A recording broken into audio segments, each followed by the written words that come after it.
Plus one studio Delhi में आपका स्वागत है। हमारा आज का डेली पॉडकास्ट सभी 12 राशियों के राशिफल फोरकास्ट पर आधारित है। शुरू करने से पहले मैं आप सभी दर्शकों से अनुरोध करता हूं कि हमारे प्लस वन चैनल को लाइक, सब्सक्राइब और शेयर जरूर करें। और हाँ, बेल आइकॉन दबाना मत भूलिए ताकि हमारे नए एपिसोड्स आपसे कभी मिस ना हो। नमस्कार, आज की तारीख है शनिवार 15 नवंबर 2025 और आज हम एक बहुत ही दिलचस्प ज्योतिषीय पूर्वानुमान का विश्लेषण करने वाले हैं। हाँ, इसका शीर्षक है फोरकास्ट शनिवार 15 नवंबर और इसे अंक सूत्र डिकोड योर डेस्टिनी ने तैयार किया है। बिल्कुल। और देखिए, आज हमारा मकसद सिर्फ ये पढ़ना नहीं है कि किस राशि के लिए क्या लिखा है। नहीं, हम कुछ अलग कर रहे हैं। हम ये देखना चाहते हैं कि अगर इन सभी 12 राशियों के पूर्वानुमानों को एक साथ देखें तो क्या कोई बड़ा पैटर्न उभर कर आता है। मतलब एक तरह से उस दिन की सामूहिक ऊर्जा क्या कह रही है। वही तो, ग्रहों का सामूहिक संदेश क्या हो सकता है। ये एक बहुत ही आकर्षक नजरिया है क्योंकि हम ज्योतिष को अक्सर बहुत व्यक्तिगत तौर पर देखते हैं, मेरी राशि मेरा भविष्य। हाँ, लेकिन इस तरह समानताओं को खोजना हमें उस दिन की समग्र ऊर्जा को समझने में मदद कर सकता है। तो चलिए देखते हैं ये स्रोत हमें कहाँ ले जाता है। तो चलिए शुरू करते हैं। सबसे पहली बात जिसने मेरा ध्यान खींचा वो है सहयोग पर जोर। अच्छा। हाँ, मतलब कई राशियों को अकेले नहीं बल्कि एक समूह के साथ काम करने की सलाह दी गई है।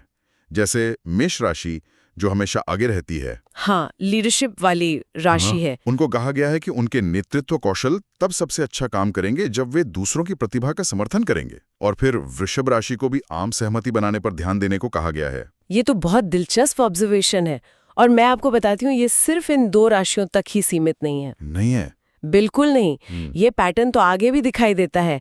जैसे कन्या राशि को अपनी कूटनीतिक समझ का इस्तेमाल करने के लिए कहा गया है, जो टीमों में बहुत काम आती है। हाँ, और मकर राशि को छोटे सहयोगियों का मार्गदर्शन करने के लिए फिर से एक सहयोगी की भूमिका, बॉस की नहीं। और कुंभ राशि के लिए तो मतलब साफ लिखा है कि भाग्य सामूहिक प्रयासों का साथ देगा। वाह। यहाँ तक कि मीन राशि के लिए भी टीम निर्माण पर जोर है। तो ये तो लगभग आधी से ज्यादा राशियों को सीधे तौर पर मिलकर काम करने की सलाह है। और जो बात इसे और भी दिलचस्प बनाती है वो ये है कि यह संदेश ज्योतिष के सभी 4 तत्वों की राशियों में है। सभी चारों में? हाँ, मेष अग्नि तत्व है, वृषभ पृथ्वी, कुंभ वायु और मीन जल। जब कोई संदेश सभी तत्वों में इस तरह गूंजता है तो वो उस दिन की एक केंद्रीय ऊर्जा होती है। मतलब 15 नवंबर की ऊर्जा व्यक्तिगत महत्वाकांक्षा से ज्यादा सामूहिक सफलता को महत्व दे रही है। ये सहयोग वाली बात दिलचस्प है क्योंकि दूसरों के साथ अच्छे से काम करने के लिए पहले खुद को समझना जरूरी है ना। बिल्कुल। और शायद इसीलिए मैंने एक और पैटर्न देखा जो पहली नजर में थोड़ा विरोधाभासी लगता है। वो क्या है? वो है आत्मचिंतन पर जोर। एक तरफ तो सबको साथ काम करने को कह रहे हैं और दूसरी तरफ कई राशियों को बाहर से ध्यान हटाकर अंदर झांकने को कहा जा रहा है। हाँ, ये तो है। जैसे मेष राशि जो हमेशा एक्शन रहती है, उसे अपने भावनात्मक पैटर्न पर सोचने को कहा गया है। और मिथुन जो हमेशा सामाजिक होती है, उसे आत्मनिरीक्षण और जर्नलिंग की सलाह है। ये तो उनके स्वभाव से बिल्कुल उल्टा है। बिल्कुल। और सबसे हैरान करने वाला उदाहरण शायद धनु राशि का है। धनु मतलब? रोमांच, यात्रा, बाहरी दुनिया की खोज। हाँ। लेकिन पूर्वानुमान में उन्हें भी अपने भीतर उन विश्वासों की जांच करने के लिए कहा गया है जो अब उनके काम के नहीं है। ये तो एक बहुत गहरी आंतरिक यात्रा है। तो फिर ये विरोधाभास क्यों? एक तरफ सहयोग, दूसरी तरफ आत्मचिंतन। मेरे ख्याल से ये विरोधाभासी नहीं है बल्कि एक दूसरे के पूरक हैं। और इसका एक ज्योतिषीय संकेत भी है स्रोत में। अच्छा, वो क्या है? मेष और तुला राशि के पूर्वानुमानों में अस्त होते चंद्रमा मतलब वीनिंग मून फेज का जिक्र है। ओके। ज्योतिष में ये जो चरण होता है ये नई शुरुआत का नहीं होता। ये समय होता है पुरानी चीजों, आदतों और मन में दबी हुई चीजों को छोड़ने का। अच्छा, ये एक तरह की मानसिक और भावनात्मक सफाई का समय है। तो ये जो अंदर झांकने की सलाह है, हाँ। वो उस चंद्र चरण से जुड़ी हुई है। मतलब पहले अपने अंदर का क्लटर साफ करो। बिल्कुल सही। ताकि आप बाहर दूसरों के साथ और ज्यादा स्पष्टता से जुड़ सको। एकदम सही। एक शांत और सुलझा हुआ मन ही बेहतर सहयोग कर सकता है।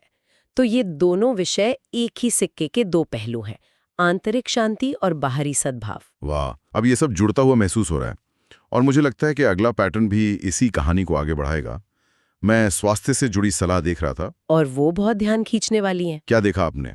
किसी भी राशि को भारी भरकम वर्जिश या जिम में पसीना बहाने के लिए नहीं कहा गया है। हाँ, ये बहुत महत्वपूर्ण बात है। जोर तीव्रता पर नहीं, बल्कि कोमलता और शांति पर है। वही तो, मेष राशि जो ऊर्जा से भरपूर मानी जाती है, उसके लिए ध्यान और हल्के योग की सलाह है। वृषभ के लिए योग या वॉकिंग मेडिटेशन। यहाँ तक कि हमेशा ऊर्जा से भरे रहने वाले धनु के लिए भी तीव्र शारीरिक गतिविधि के बजाय ध्यान केंद्रित सांस वाले व्यायामों की सलाह दी गई है। ऐसा क्यों? क्या उस दिन ऊर्जा का स्तर कम रहेगा? नहीं, ये ऊर्जा के कम होने की बात नहीं है, बल्कि ऊर्जा के प्रकार की बात है। हमने अभी आत्मचिंतन और पुरानी चीजों को छोड़ने की बात की है ना? हाँ। वो एक भावनात्मक रूप से गहन प्रक्रिया हो सकती है। ऐसे में शरीर पर अतिरिक्त तनाव डालना ठीक नहीं। पूर्वानुमान इशारा कर रहा है कि उस दिन हमारा तंत्रिका तंत्र यानी नर्वस सिस्टम ज्यादा संवेदनशील हो सकता है। अच्छा।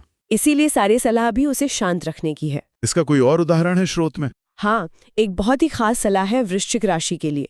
दोपहर 3 बजे के बाद कैफीन से बचें और पानी के पास समय बिताएं। कैफीन और पानी? हाँ, कैफीन तंत्रिका तंत्र को उत्तेजित करता है और पानी उसे शांत करता है। तो ये सलाह भी उसी पैटर्न की ओर इशारा कर रही है। उस दिन शरीर और मन को शांत रखना प्राथमिकता है। अब तक की कहानी साफ है। धीमे चलो, शांत रहो, अपने अंदर झांको और दूसरों के साथ मिलकर काम करो। बिल्कुल। मुझे आश्चर्य होगा अगर प्रेम और रिश्तों के मामलों में सलाह कुछ अलग हो। क्या वहां भी यही पैटर्न है? आप बिल्कुल सही सोच रहे हैं। वहां भी भव्य प्रदर्शन के बजाय गहरे और सार्थक संबंधों पर जोर है।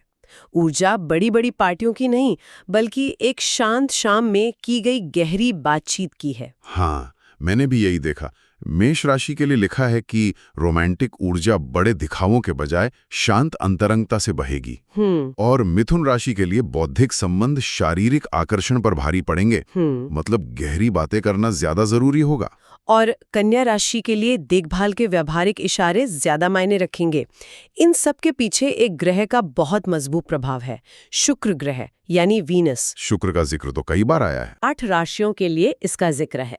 शुक्र प्रेम और सौंदर्य का ग्रह है, लेकिन इस दिन इसका प्रभाव बाहरी चमक दमक पर नहीं है, बल्कि रिश्तों की आंतरिक सुंदरता पर है। मतलब प्रामाणिकता और सच्ची भावनाएं। बिल्कुल। ये कह रहा है कि आपका रिश्ता कैसा दिखता है, इससे ज्यादा जरूरी ये है कि वो कैसा महसूस होता है। ये बहुत अच्छा विश्लेषण है। तो अब आते हैं उस हिस्से पर जहां ये वाकई मतलब मजेदार हो जाता है। हाँ, उपाय और अंक। कुछ बहुत ही खास उपाय और अंक हैं जो बार बार आ रहे हैं और मैं ये सोच रहा हूँ कि इनका क्या मतलब हो सकता है। बताइए, आपने क्या देखा? सबसे पहले तो अंक। मैंने देखा कि 7, 23 और 41 ये अंक कई राशियों के लिए भाग्यशाली बताए गए हैं। क्या ये सिर्फ एक संयोग है? नहीं, संयोग होने की संभावना तो बहुत कम है। अंक शास्त्र में हर अंक की अपनी एक ऊर्जा होती है। तो क्या ये हमारे विश्लेषण से जुड़ते हैं? बिल्कुल जुड़ते हैं। देखिए, अंक 7 आध्यात्मिकता और आत्मविश्लेषण से जुड़ा है, जो हमारे आत्मचिंतन वाले संदेश से सीधा मेल खाता है। हाँ, और अंक 23 रचनात्मकता और संवाद से जुड़ा है, जो हमारे सहयोग वाले पैटर्न को मजबूत करता है। और 41? अंक 41 धैर्य और व्यवहारिक ज्ञान का प्रतीक है। तो एक तरह से ये अंक उस दिन की ऊर्जा का कोड है। आत्मचिंतन से रचनात्मक सहयोग और व्यवहारिक ज्ञान का उपयोग करके सफलता पाएं। ये तो कमाल है। ये सब एक दूसरे से पूरी तरह जुड़ा हुआ है और जो उपाय हैं वो भी बहुत खास हैं। हाँ, वो सिर्फ सलाह नहीं है, बल्कि उस दिन की ऊर्जा के साथ तालमेल बिठाने के छोटे छोटे तरीके हैं। जैसे मेष राशि जो अग्नि तत्व की है, हाँ, उग्र प्रकृति, उन्हें खीरा या पुदीना जैसे ठंडे खाद्य पदार्थ खाने की सलाह दी गई है। ये उनकी उग्रता को संतुलित करने के लिए है। बिल्कुल। और वृश्चिक राशि को अनार का रस पीने के लिए कहा गया है, ताकि उनकी अंतर्ज्ञान शक्ति बढ़े। इसका क्या संबंध है? कई प्राचीन संस्कृतियों में अनार को रहस्य और आंतरिक दुनिया का प्रतीक माना जाता है। तो ये उपाय वृश्चिक की सहज प्रकृति को मजबूत करने के लिए है। और कुछ उपाय तो बहुत ही सुंदर हैं। जैसे वृषभ को शास्त्रीय संगीत सुनते हुए कैमोमाइल चाय पीने को कहा गया है। या मीन को सूर्यास्त के समय समुद्र की आवाज के साथ ध्यान करने के लिए। ये छोटी छोटी बातें इस पूर्वानुमान को सिर्फ भविष्य बताने वाला दस्तावेज नहीं, बल्कि एक बेहतर दिन जीने के लिए गाइडबुक जैसा बना देती हैं। आपने बिल्कुल सही शब्द इस्तेमाल किया, गाइडबुक। तो इस सब का क्या मतलब निकलता है? अगर हम इन सभी धागों को एक साथ बुने तो 15 नवंबर 2025 का दिन कैसा नजर आता है? ये दिन सहयोग, आत्मचिंतन, सौम्य कल्याण और गहरे प्रामाणिक संबंधों का दिन लगता है। ये भागदौड़ करने या दिखावा करने का दिन नहीं है। ये एक ठहराव का, गहराई में उतरने का दिन है। हाँ, और दूसरों के साथ सच्ची भावना से जुड़ने का दिन है। लेकिन स्रोत के अंत में एक बहुत जरूरी पंक्ति भी है। ग्रह दिशा दिखाते हैं, लेकिन मंजिल हमेशा आपके कर्म तय करते हैं। बिल्कुल, और ये सबसे जरूरी बात है। ये सब मार्गदर्शन है, कोई पत्थर की लकीर नहीं। ये आपको एक रोड मैप देता है, लेकिन गाड़ी आपको ही चलानी है। ये एक बहुत शक्तिशाली विचार है। तो यहाँ से हम अपने श्रोताओं के लिए सोचने के लिए क्या छोड़ सकते हैं? मेरे मन में एक सवाल आ रहा है, अगर एक ही दिन के लिए इतनी सारी अलग-अलग राशियों में इतने समान पैटर्न हैं, तो क्या ये किसी की राशि से ज्यादा उस दिन की सामूहिक चेतना के बारे में कुछ बता रहा है? ये एक बहुत गहरा विचार है कि हम सब उस दिन की सामूहिक ऊर्जा का हिस्सा हैं। हाँ, और फिर सवाल ये उठता है कि इस जानकारी का उपयोग कोई कैसे कर सकता है, चाहे वो ज्योतिष में विश्वास करता हो या नहीं। सही बात है। शायद संदेश बहुत सरल है। शायद ये सिर्फ इतना कह रहा है कि 15 नवंबर 2025 को हम सभी को थोड़ा धीमा होने, दूसरों की बात सुनने, टीम में काम करने और अपने भीतर की आवाज पर ध्यान देने से फायदा होगा। चाहे हमारी जन्म पत्रिका में कुछ भी लिखा हो। हाँ, शायद ये उस शनिवार को बेहतर ढंग से जीने का एक सार्वभौमिक नुस्खा है। तो दोस्तों, आज का हमारा राशिफल यहीं समाप्त होता है। उम्मीद है आपको यह +1 स्टूडियो का डेली पॉडकास्ट पसंद आया होगा। अगर आपको हमारी प्रस्तुति अच्छी लगी हो तो इसे लाइक, शेयर और सब्सक्राइब जरूर करें। और हाँ, बेल आइकॉन दबाना मत भूलिए ताकि हर नए राशिफल एपिसोड की जानकारी आपको सबसे पहले मिले। कल फिर मिलेंगे एक नए दिन और नई भविष्यवाणियों के साथ। धन्यवाद और आपका दिन शुभ हो। The zodiac forecasts provided by +1 are based on general astrological interpretations. These insights are meant for informational and entertainment purposes only. Personal experiences may vary. We do not claim any scientific validity or guarantee outcomes.